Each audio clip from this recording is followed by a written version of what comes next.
Welcome, everybody. Thank you so much for joining us today. My name is Philippa.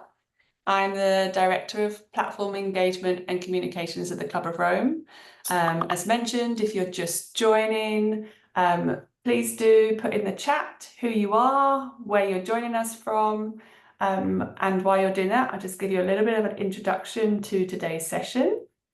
A little bit about the Club of Rome. So we're an international think tank, or think and do tank, bringing together scientists, economists, and business leaders, all working together to promote systems change and trying to find solutions to the interconnected crises that we're seeing, like environmental degradation, climate change, inequality, just to name just a few.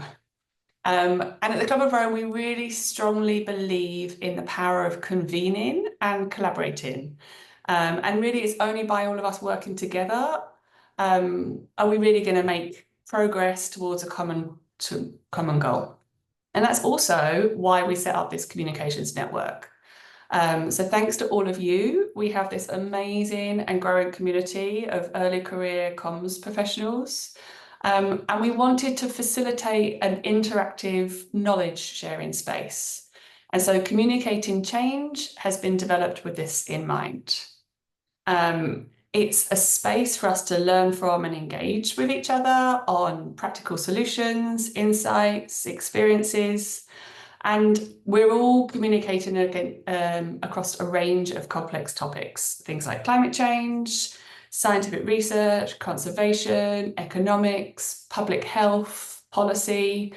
And although we may all be connected for our purpose, many of us are unique in all of our different roles. So this today is the first of what we hope is going to be a series of workshops.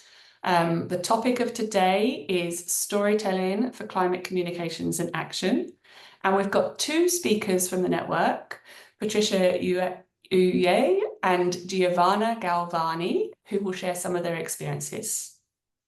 And after we've heard from Patricia and Giovanna, we will address some of the questions we received from you during the sign-up. And then we'll also open up the floor for discussion, and everyone is free to ask questions, share insights and practical wins from your own work.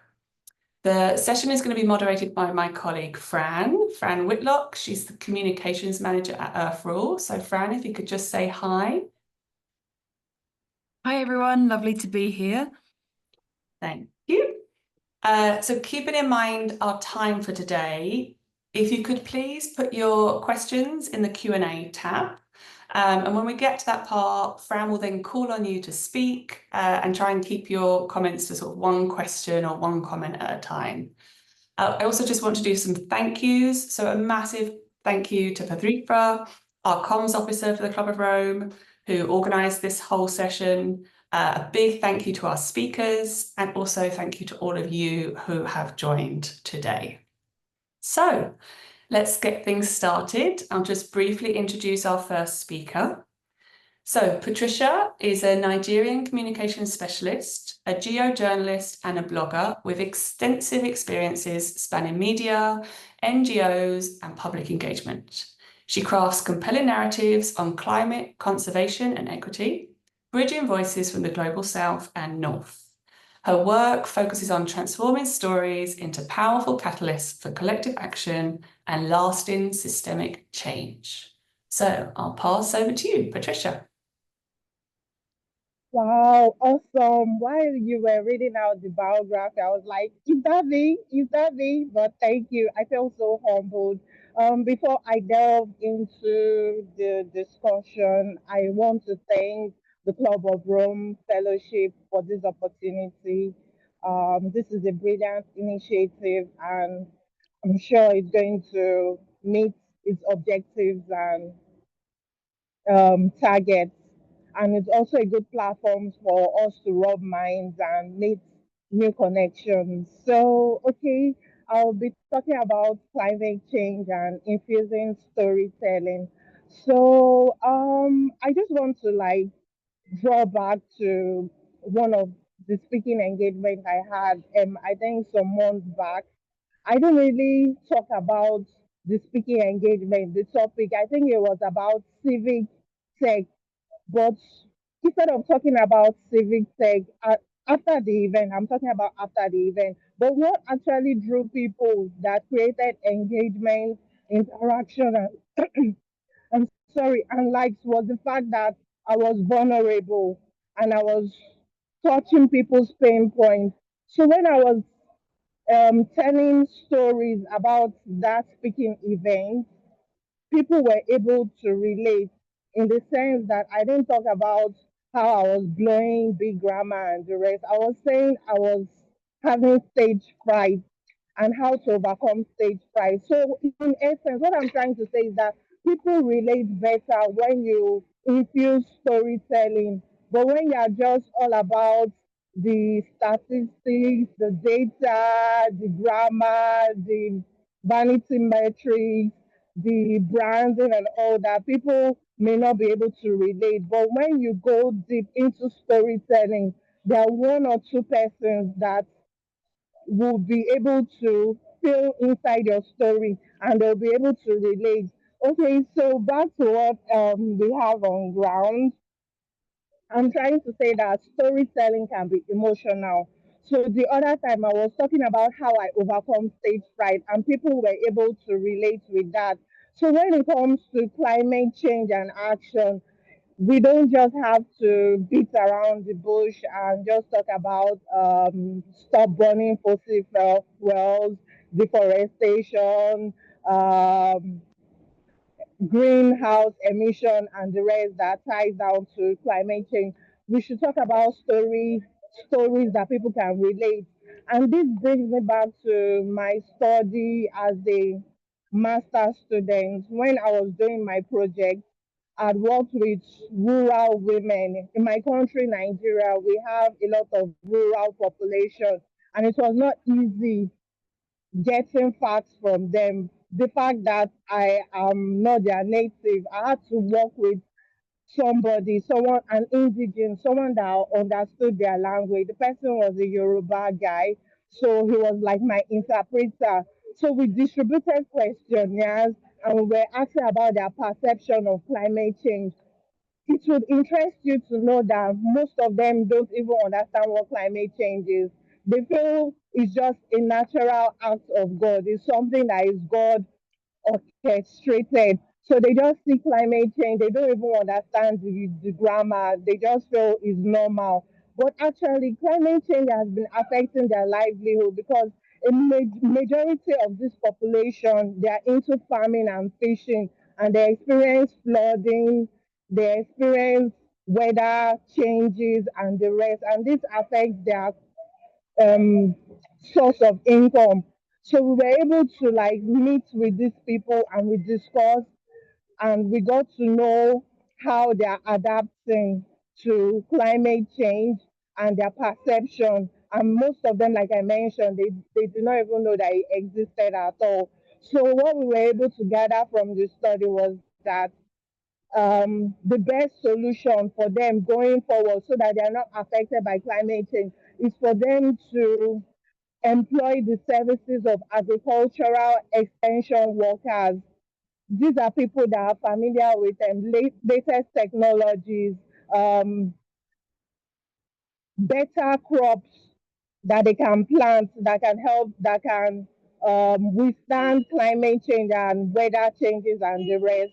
And also, they also have to think of other means of creating income. So instead of relying solely on fishing and farming, they have to think outside the box and maybe go into hairdressing, sewing, maybe turn into art and craft, tie and dye, and the rest.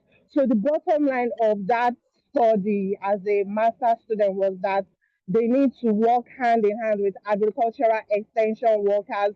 And it also created awareness that there is something like climate change, but we didn't go there as learned people. We went there like locals and we were speaking their language. And in Nigeria, we speak Pidgin. We also had to speak a bit of, in fact, most of the time we spoke Yoruba all through. So that was part of it. Then, as a Joe blogger, I also chat with women. I have a platform, it's a blog, and I feature women that are into women empowerment. and some of them are climate change champions, and they worked with these grassroots women, and they've been able to generate results. I was going to mention about things that didn't work. Some of the things that did not work included statistics and data and all the reports of grants. You know, international organizations come in and they want to support what we are doing, but all that didn't work. Most of the time, the funds are mismanaged and everything just goes like that. But what actually worked was coming down to their level, speaking their language. If it's proverbs, we speak the proverbs. If it's their local dialect, we speak the local dialect, and we inform them about the hazards of climate change, and if it's not curtailed, the problems that will arise. So let me just go to my note. It's like I deviated a bit. Okay, so I mentioned what did not work. I said all the statistics, all the propaganda, all that, they were just out of place. But what actually works is storytelling. That's why I'm giving you an example of a personal experience from my blog, where I chat with women and I feature them, where they tell stories of how they've empowered other women. Some of them is through climate activism, and others is through outreaches. Then I also mentioned a master's project which had to do with perception of the perception of climate change by rural livelihoods. Sorry, I hope I'm not mixing it up. Okay, perception of climate change by rural perception of climate change on the rural livelihood. And the focus area was a coastal region in Nigeria, Lagos to be precisely.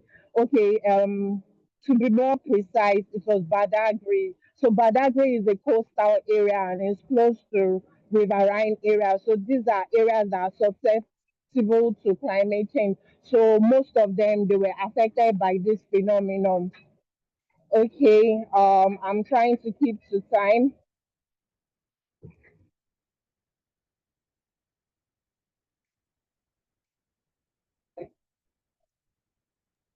Okay, so I mentioned what didn't work, all the propaganda, all the hula balloons and the rest. So what actually works is coming down to their level and infusing storytelling. And one thing about storytelling is that it connects with emotions. We are in the world of AI, and one thing that separates humans from AI is that emotional touch. So that is what storytelling also does. So when you are going about your advocacy and your outreaches and your presentations and the rest, you have to infuse storytelling to be able to connect with your audience. And that was exactly what I did and I'm still doing. So there were other instances. I've worked with another organization, and we also carried out some research on rural livelihood and the impact of climate change. And we had to talk with the locals. And when we went there, we had to dress like them. Pavitra, I was hoping you could come in. Maybe you can just show pictures of that. Okay, so this is me. I was talking with farmers.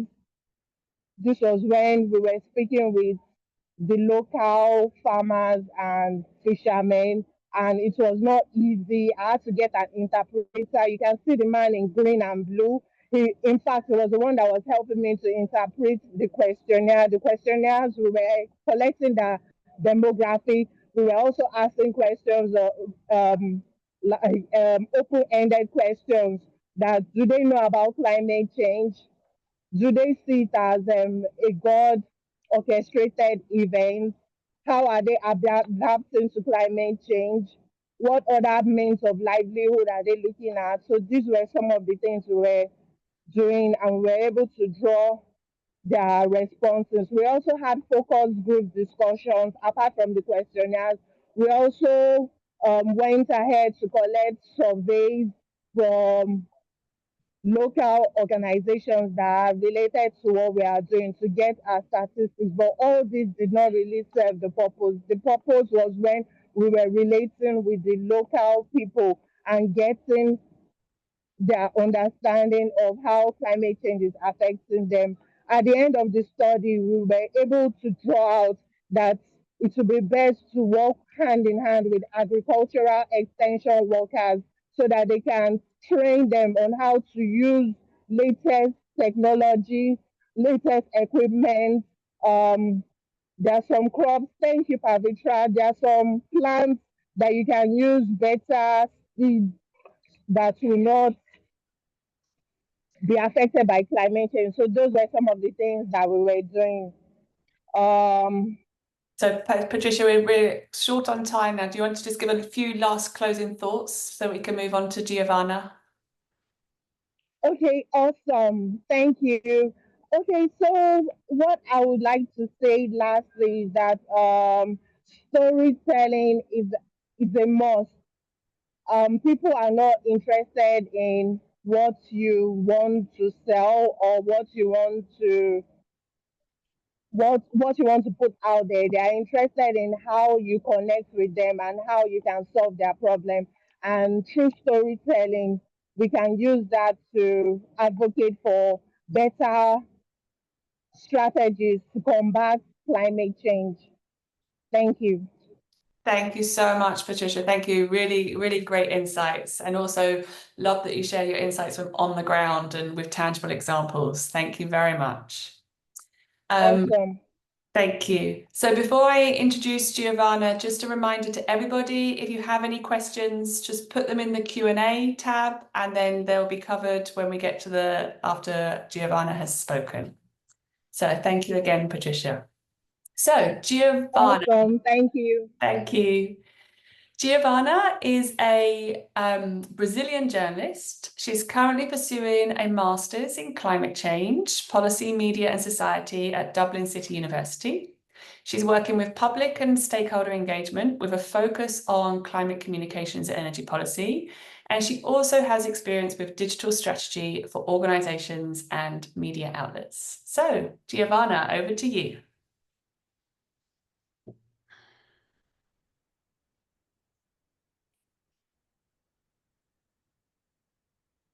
Sorry, are you not able to unmute?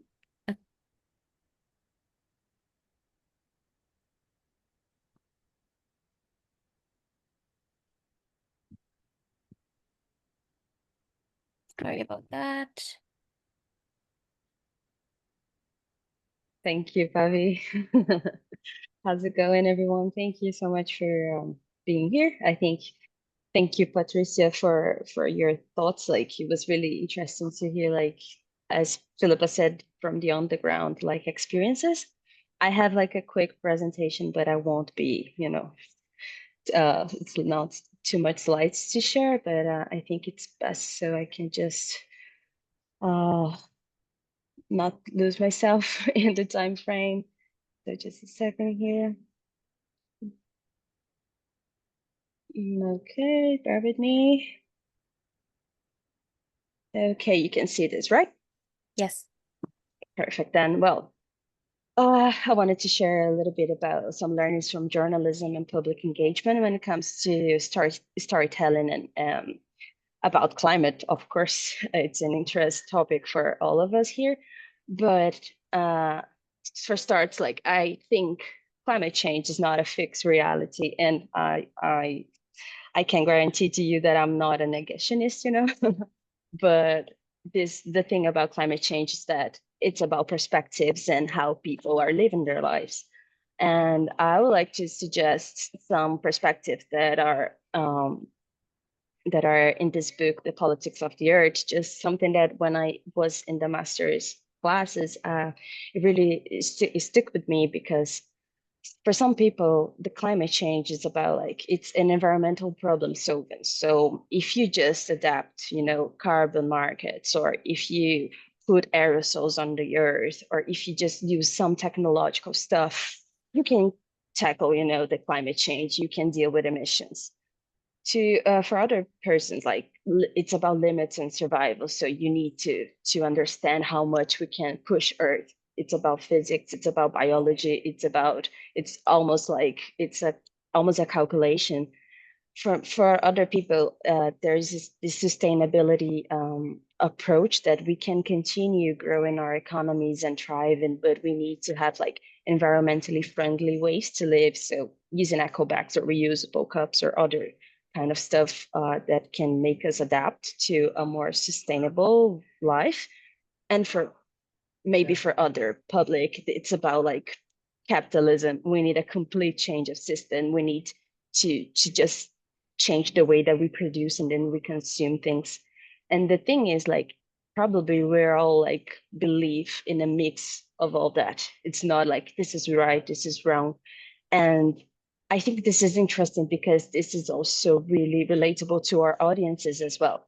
And some of course, some audiences, they just don't know that much about it. They don't even have like a preconception about it, but they are concerned about the stuff that they hear in the media.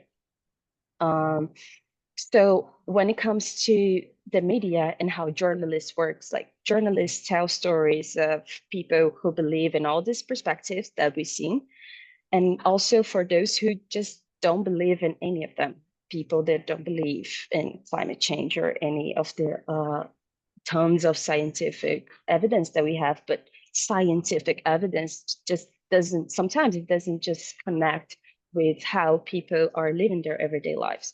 So I believe we can learn a little bit about the journalist practice, is that data needs context. And I think that Patricia also mentioned this. And for example, in Brazil, we often talk about like the different rates of deforestation in the Amazon region.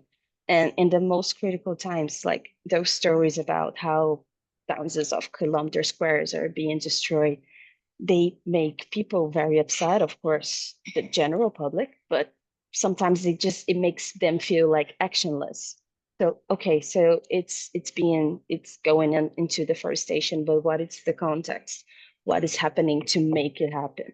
And this kind of stories, it's not about just the economy as well, but about the local communities, what they are experiencing and how they're feeling it. And so this is something that I think it's also correlated to the next point, that is storytelling is not being sensationalist. So you cannot just talk about environmental situation without talking about the communities and with the communities. So this is about engaging people, but also be very careful on using images of children or traditional communities if there's a tragedy.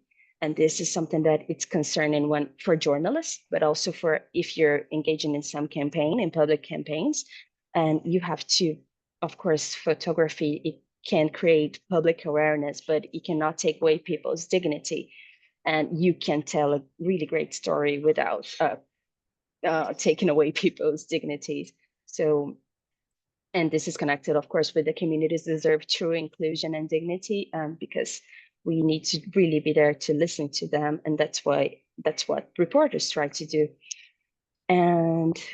But also, I just wanted to highlight I know that some people here may not be journalists or in the media, but it might be helpful to have some stuff in the media as well. So if you want to get, a journalist's attention to just go with your story to be published, you need to know that journalists and reporters, even those that are like focused on climate beat, they are really under pressure. So it's probably the report, it's like covering a lot of themes. So if you have a story, you can just tell, like, for example, I have, there's a community that's being, there's a protest against a mining camp owned by a local politician. We have access to the community leader. He's willing to talk, she's willing to talk. We have access to this kind of information that can help you tell your story. So it's nice to also know a little bit of the jargons of journalists. So the beat, it's like environmental beat. It's a specific thing that, so this is a journalist that is focused on covering the beat. The pitch, it's like the elevator talk about the story. So like the example that I just said, on and off the record. So if you're on the record, you'll be published and your name will be published. If you want to talk something off the record, then your privacy will be kept. This is just some stuff that I think it would be interesting to share if you want to put your story in the news.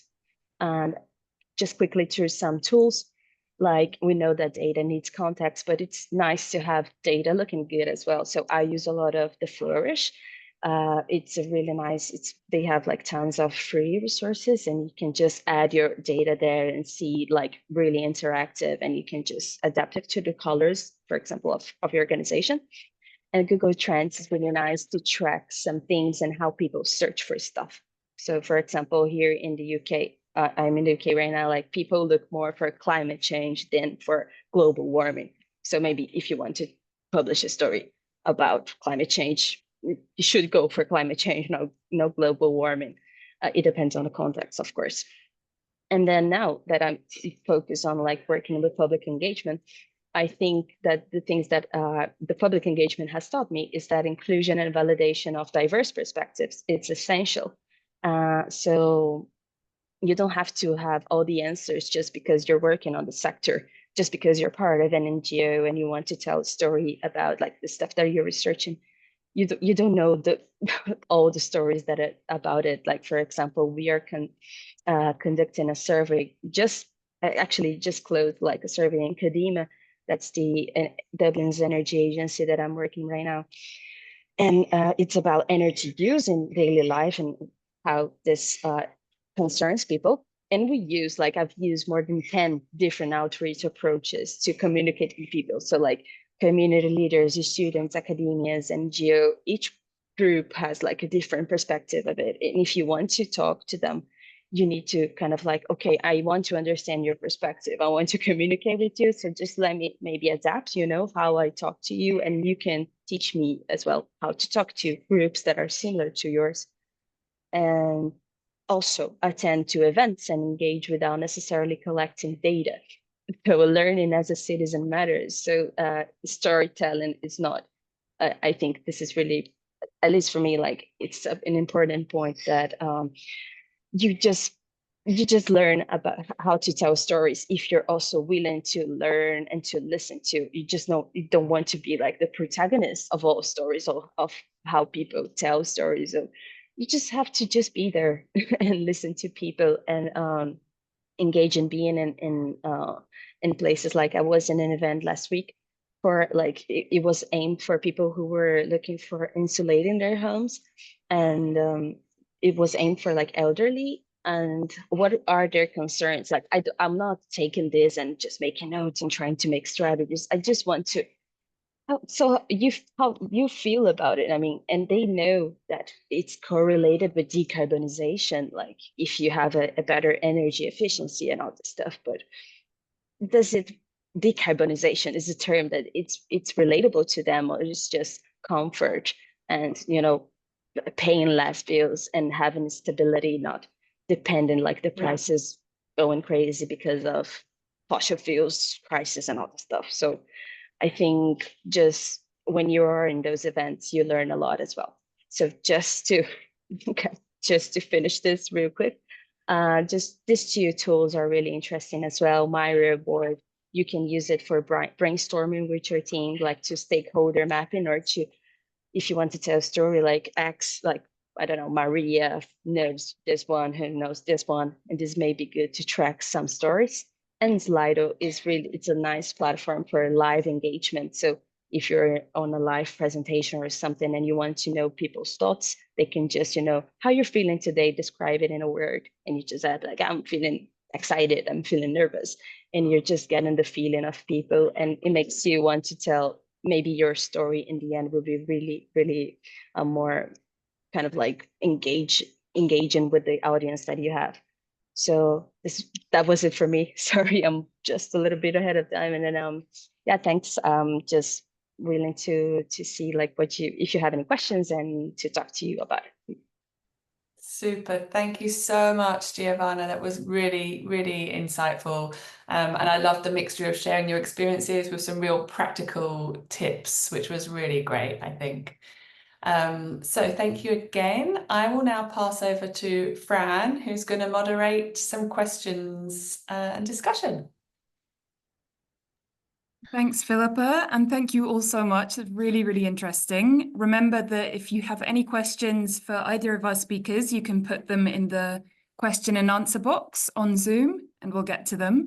We also had some questions coming through the registration form that were really interesting, so we'll start off with a few of those. So first, we've got a question for Patricia from Oswell Moyo, who asked, how do we decolonize climate change communication using an African paradigm? Over to you, Patricia. Okay, thank you, Fran. So that is actually a brilliant question. So two things I can take from that is decolonization, and the other thing is promoting the African culture. So basically, to my own understanding, I feel the best way to go about that would be to uphold the tenets and values of being an African. I know we were colonized by the British Empire, and in a way, it did us good. But we shouldn't neglect where we come from. We shouldn't forget our roots. So that brings us to our culture. We have our languages. We have our different languages. We should use that in how we are telling our about how we want to be perceived.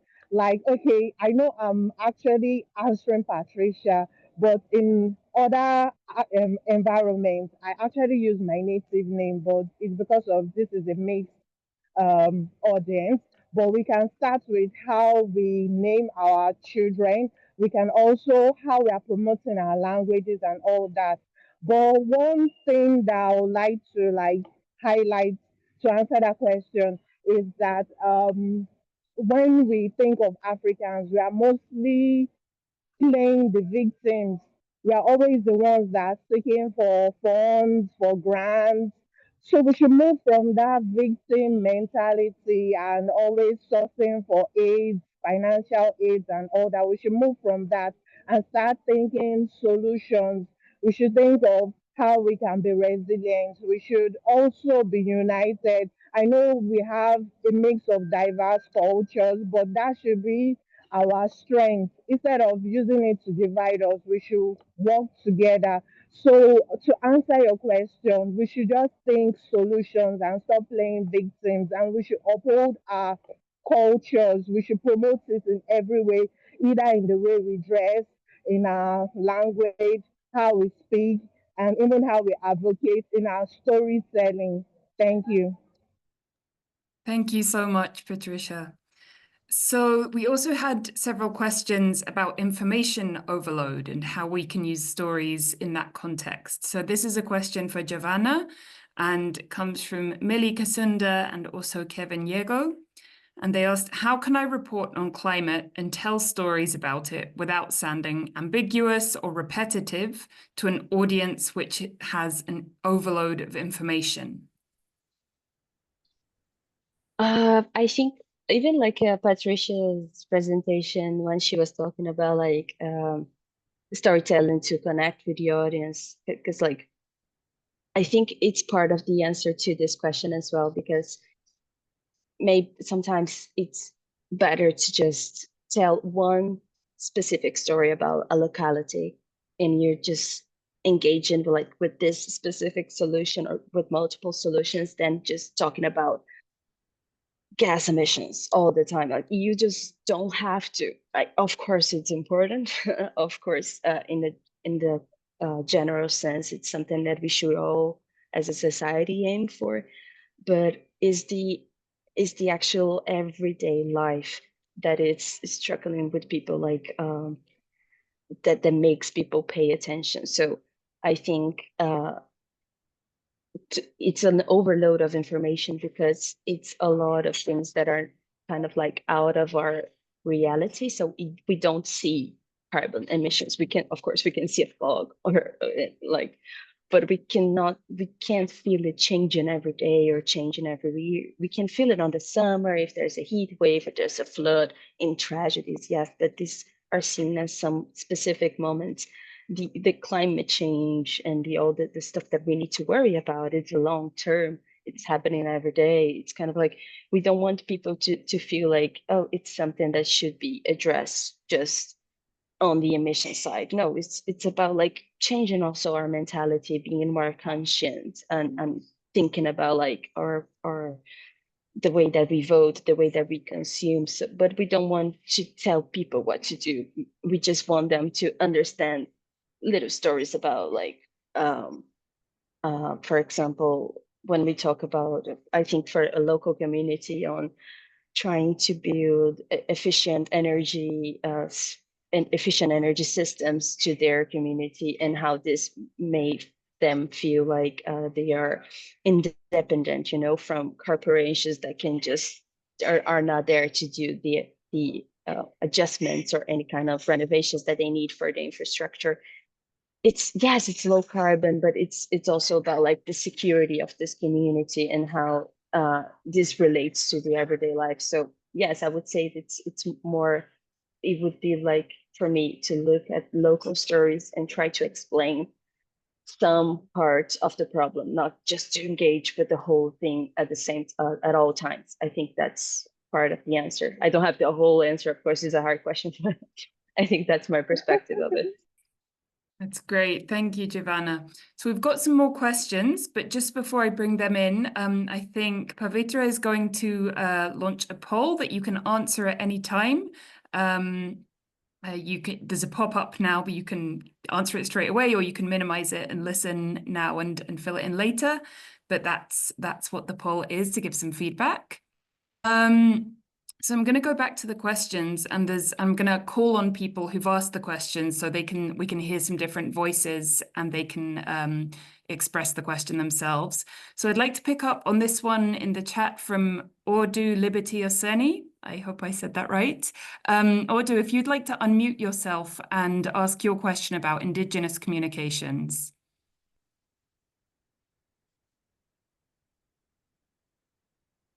Hello.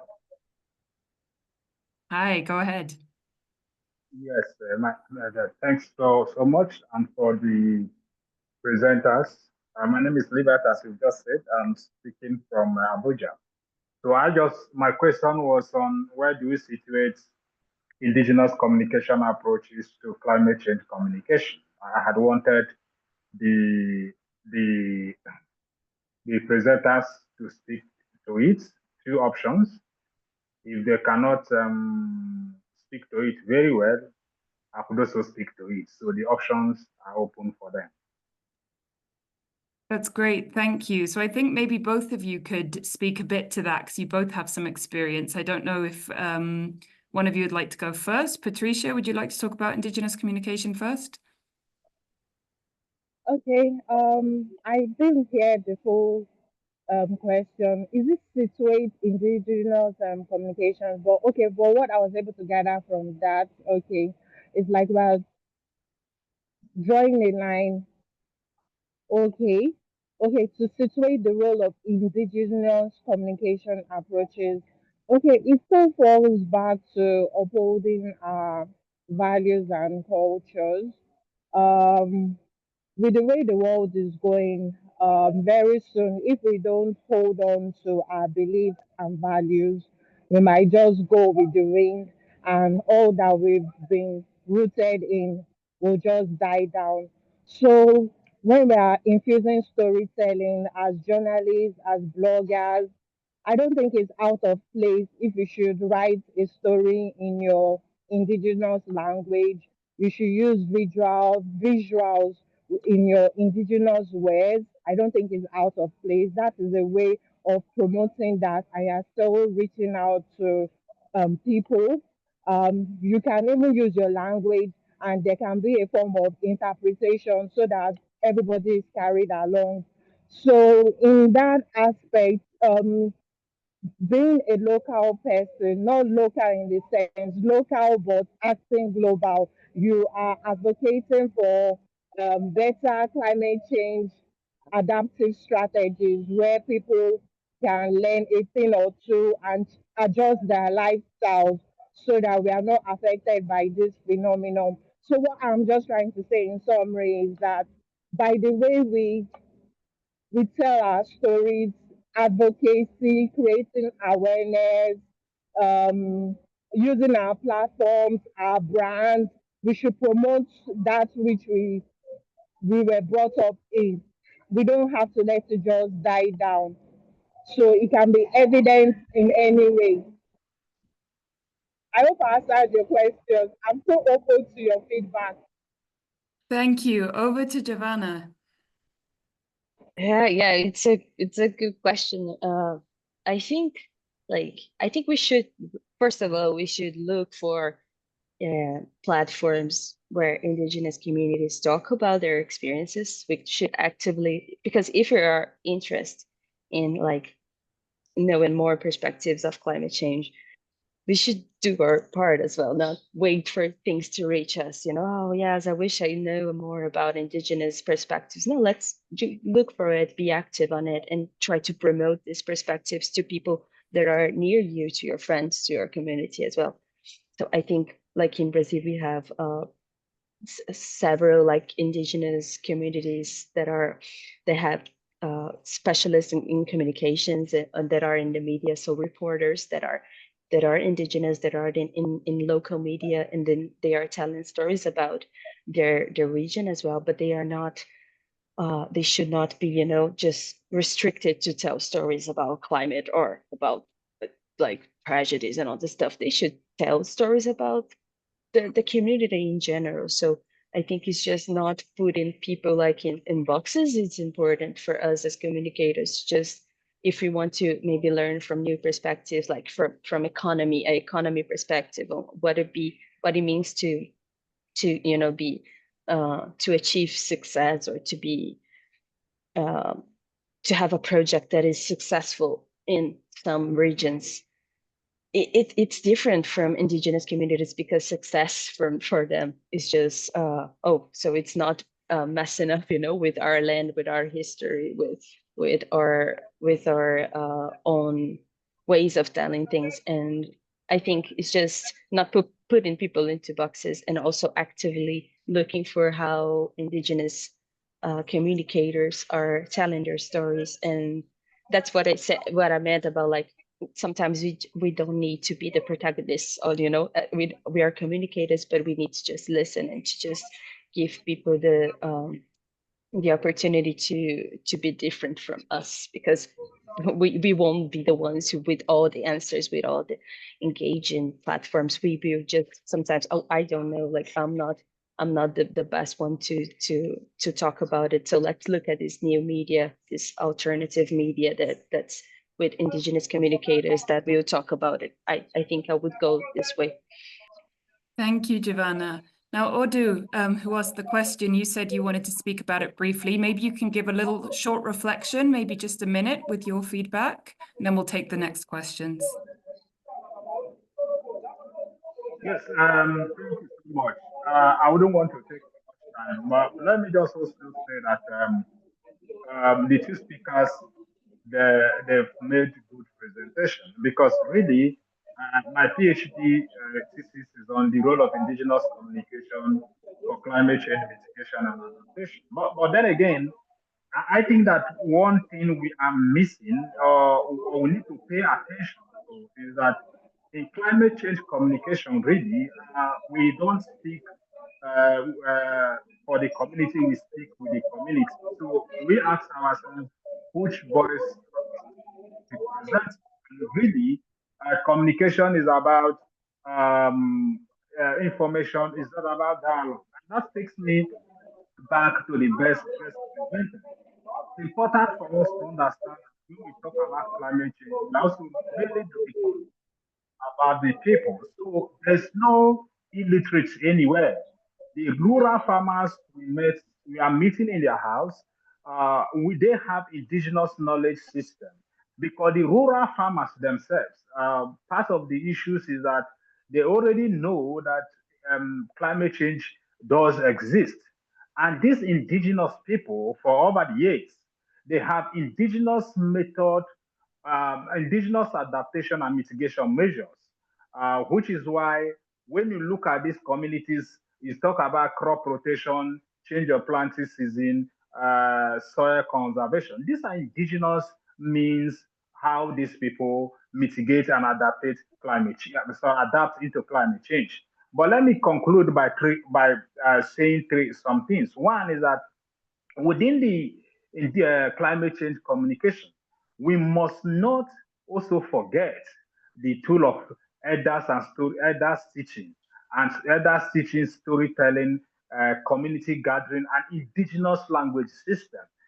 These are people that when you engage them, a greater number of them do not even listen to radio, do not even read our papers, they don't really, but we need to find a way to have community gathering or storytelling, empower the locals who could tell these stories to the people or who could also teach the people about climate change. Basically, this is what we need to understand. And again, the challenge for all of us is that the climate change story, it's not about the struggle to give scientific explanation. Communities listen well when you begin to now give the narrative of its impact on the community people. If you're talking about its impact on both crop, livestock, how their crop is not growing, flooding, this is when they will listen to you. So in all the climate change communication, we need to ensure that the people we are talking about or the people who are discussing at this, their voices are the ones prominently in the conversation so that with their own indigenous perspective, their own knowledge, indigenous knowledge system should be prominently featured. And that way, the story resonates with them. I think because of time, this is just what I want to add. And Thank you. thank you to all the presenters. They've done really well. Thank you so much, Uyeh. That was really interesting. Thank you for bringing that in. So we've got time for a couple more questions. I'll take them from the Q&A. So I might combine, there's a couple, there's one from Yvonne and one from Mashiari that are both kind of about the local neglect and local injustice, and people reacting defensively when stories show failures. So how can we report in areas where there is local mismanagement, local neglect, without becoming a target for authorities? Is there any way to kind of mitigate that? I don't know if Patricia, you have any experience with that.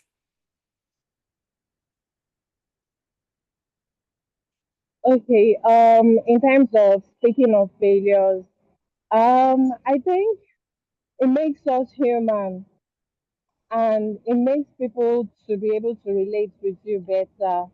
So most times we just want to talk about our successes, but the failures, that's where we get to learn. The person actually mentioned authorities, maybe like um, authorities might find it offensive or they might take certain actions. But I think stories should be the way they ought to be. They shouldn't be sugar coated.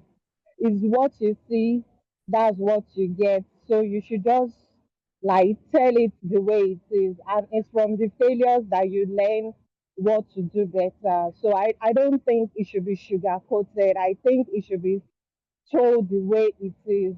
And from there you learn and you improve. I hope I answered that question. Thank you. So we'll take another question from the Q&A, this time for Giovanna. And I think you spoke a bit about this already, Giovanna, in your presentation, but maybe you can give a few more insights on really helping people feel emotionally connected instead of just focusing on data. Obviously, data is important, but how can we really bring the emotional connection into climate change reporting? Oh, that's hard. I think like one approach that as reporters do, like you don't you cannot talk to someone expecting to have emotional stories, like you don't want to just say, oh, so you overcame this situation, you're strong and other stuff. Like if you talk to someone with some assumptions, trying to gather specific emotions, then it's not like journalism. It's not, you're not just having a conversation, you're not interviewing, you just want people to attend to your own expectations. So emotions, it's really hard to address, but the things that are really like touch me as a reader, actually, as someone who's reading, it's when I feel like and it makes me want to do something like it as a communicator. It's when I feel like that people are being true to their own stories. And I think I feel very touched with when people are bringing solutions from even for like their local problems, or for having some community garden, and you are able to just grow some stuff over there, and you're talking to people about biodiversity, and people are starting to notice that they're like the bees are coming back to their garden. Like this, it's of course it's not going to change the whole climate change situation, but when you feel like people are learning and you feel like people are engaging with like their real life, their everyday life, I think that's emotional, that's engaging because they're thinking about it. And we cannot, I would say, like as a reporter, as journalists, you cannot, as communicators in general, but from my perspective, you cannot just talk to someone expecting them to have a huge story for you. Like just talk to people because their stories might be not, sad and very emotional in this sense, but they may be inspirational, and they may, make people act, or they will make people laugh, or they make people feel angry. That these are emotions as well, and Yeah. it really depends on the story. So I don't know if I really answered this, but that's how I feel about it. Great. So we'll just take one more question, and I think this can be for both of you. If you can keep your answers really short and succinct, just because we have to finish on time. So this question is from Ernest Mogisha. Ernest, are you here? Would you like to answer the question and open your mic? Ask the question, sorry, and open your mic. Thank you so much. My question is that how best, what resources do we have online, the best resources we can rely on as climate change champions? We constantly need information given the different circumstances we go through as climate change. What resources can guide us to cover some of this, work around some of these challenges we face, so we can get individuals, friends, people, colleagues who are having really challenges in terms of the different things that come with climate change. So, what resources can I use in terms of helping, supporting, and working around these different challenges? Thank you. Thank you so much, Ernest. So maybe one resource from each of you that you really find helpful in your work, and we can always put more in the chat.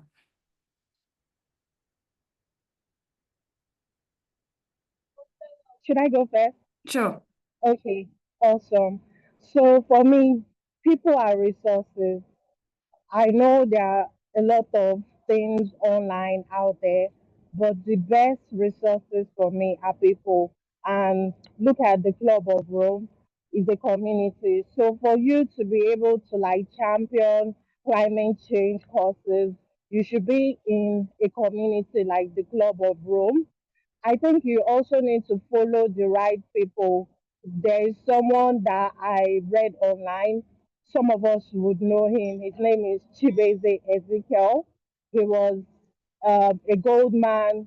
I think climate. He won a gold man award for climate change activism, and such people like that, influencers like that, people like that, you can follow them and they'll help you. So what that person actually did, he stopped the construction of a coal plant in his home country, Ghana, and that was what won him that award, and he's doing big things in the climate change spaces. So the resources you need are people, follow the right people that champion the right causes, and you have opportunities, you'll get knowledge, and you'll be well grounded. Thank you. Thank you. Maybe just very, very quickly from Giovanna, and then I'll hand back over to Pavitra.